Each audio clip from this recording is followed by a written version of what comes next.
Penjelasan manajer Timnas Indonesia soal peluang Rafael Struijk main di Piala AFF 2024. Seperti diketahui, Timnas Indonesia akan jalani satu agenda internasional setelah kualifikasi Piala Dunia 2026 pada tahun ini.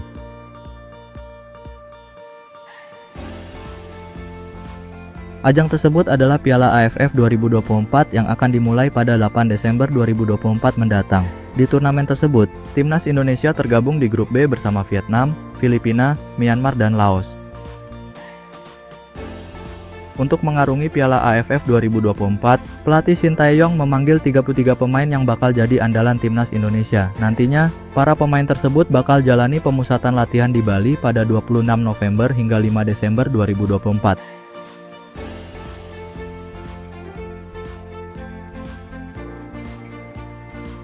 Kemudian setelah pemusatan latihan, dari total 33 pemain yang dipanggil tersebut bakal dicoret 10 untuk menyesuaikan peraturan dari Piala AFF.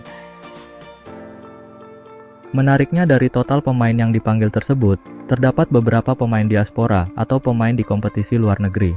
Mereka adalah Asnawi Mangkualam, Pratama Arhan, Ivar Jenner, Justin Hubner, Marcelino Ferdinand, Ronaldo Kuateh, dan Rafael Struijk. Namun dari semua pemain diaspora tersebut, tidak semuanya bakal segera bergabung di pemusatan latihan.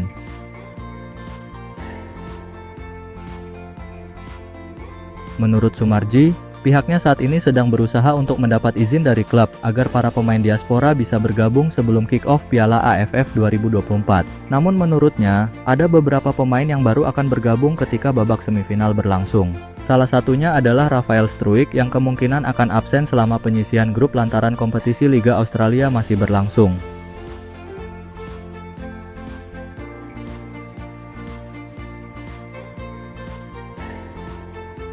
Saat ini kita masih berkomunikasi, ada yang sudah memberikan jawaban, akan bisa kumpul nanti setelah tanggal 5, ada juga yang bisa datang nanti pada saat semifinal, seperti itu, ucap Sumarji. Nanti akan kita update, masih komunikasi terus ini. Mungkin yang menyusul saat semifinal Rafael Struijk, mungkin yang lain juga begitu.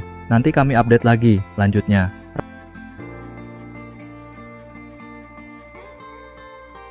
Rafael Struijk sendiri diketahui memang memiliki jadwal cukup padat di Liga Australia, jelang tampil di Piala AFF 2024.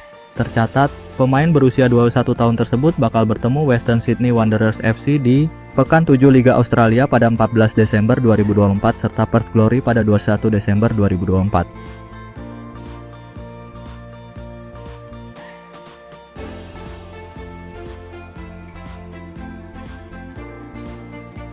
Shin Tae-yong resmi memanggil 33 pemain sementara Timnas Indonesia yang akan melakukan pemusatan latihan (TC) jelang bertarung di Piala AFF 2024. Kepastian itu didapat setelah PSSI mengumumkannya secara resmi di akun media sosial Timnas Indonesia pada Senin, 25 November 2024.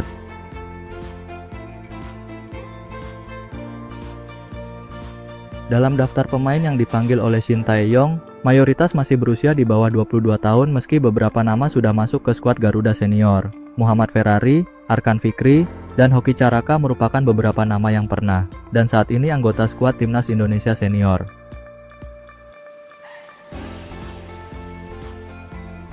Selain itu, Shin Tae-yong juga memanggil beberapa pemain abroad seperti Marcelino Ferdinand, Rafael Struijk, Asnawi Mangkualam, dan Justin Hubner. Khusus Rafael Struijk, dia sudah mendapat izin dari klubnya Brisbane Roar, tetapi jika Timnas Indonesia lolos ke babak semifinal atau final. Meski demikian, ada beberapa pemain muda yang kini berstatus abroad, tetapi tidak mendapat panggil Shin Tae-yong ke Timnas Indonesia.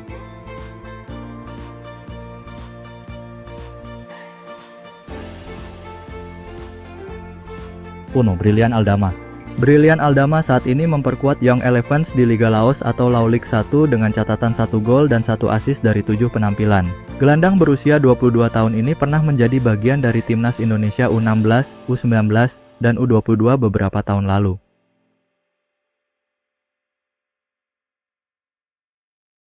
2. Elkan Bagot. Elkan Bagot lagi-lagi tak mendapat panggilan dari Shin Tae-yong meski sudah sembuh dari cedera, yang membuatnya absen selama nyaris 2 bulan. Shin Tae-yong diduga masih kecewa dengan Elkan Bagot setelah tak memenuhi panggilan di laga playoff Olimpiade Paris 2024 lalu. 3. Bagus Ilham. Bagus Ilham merupakan pemain Nusantara United yang dipinjamkan ke salah satu tim di Liga Utama Laos, Master. Pemain berposisi sayap kanan ini baru mencatatkan 2 penampilan dan berhasil mencetak 1 gol pada musim 2024-2025.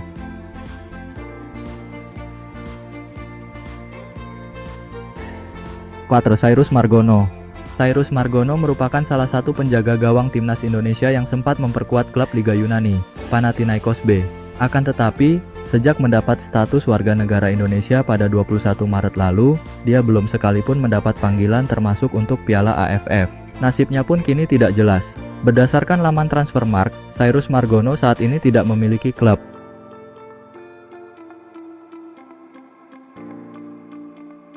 Lima. Muhammad Misbah. Sama seperti Bagus Ilham, Nusantara United pun meminjamkan salah satu talenta terbaiknya ke Master di Liga Laos, yakni Muhammad Misbah. Pada musim ini, pemain berposisi gelandang serang ini telah mencatatkan 2 assist dalam 5 pertandingan.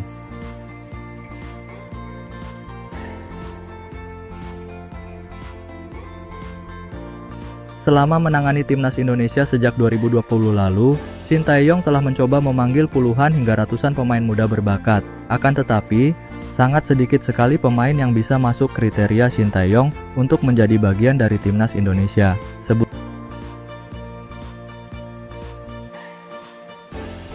Berikut ini 5 pemain yang seharusnya menjadi andalan Shin Tae-yong di timnas Indonesia berdasarkan performanya ketika masih muda. 1. Bagus Kaffi. Indonesia punya harapan besar kepada Bagus Kaffi yang merupakan salah satu striker muda terbaik tanah air pada saat itu. Sederet prestasi pernah dipersembahkan. Bagus seperti juara Tianfong Plastic Cup 2017, Genesis Japan ASEAN U16 Youth Football 2017. Kemudian, Timnas Indonesia U16 dia bawa meraih gelar Piala AFF U16 2018 dan peringkat ketiga Piala AFF U18 2019. Secara individu, dia sempat menjadi pencetak gol terbanyak Piala AFF U17 2018, Piala Soratin U15 2018, dan Piala AFF U18. Pengalamannya pun tak main-main. Dia sempat menimba ilmu di program Garuda Select, FC Utrecht, Belanda, dan Asteras Aktor, Yunani. Akan tetapi, cedera patah tulang yang sempat dideritanya membuat karirnya sulit berkembang, hingga kini masih berjuang mengembalikan performanya di Barito Putra. Andai karirnya lancar, bukan tidak mungkin, Bagus Kaffi akan menjadi andalan Shin Tae-yong di timnas Indonesia.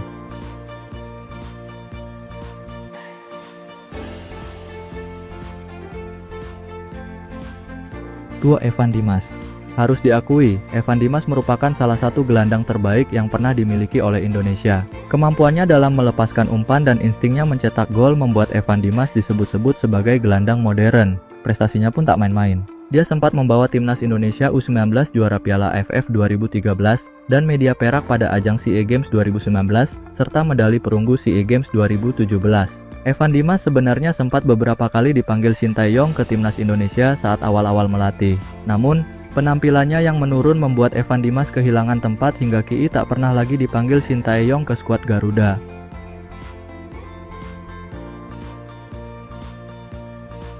3. Ramai Rumakiek.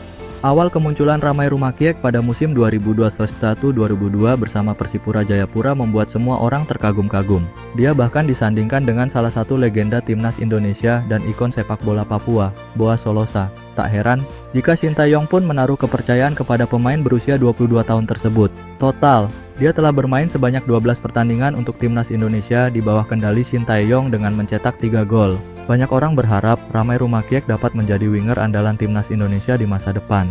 Namun, performa yang tidak konsisten membuatnya kini tidak lagi masuk daftar pemain andalan Shin Tae-yong di skuad Garuda.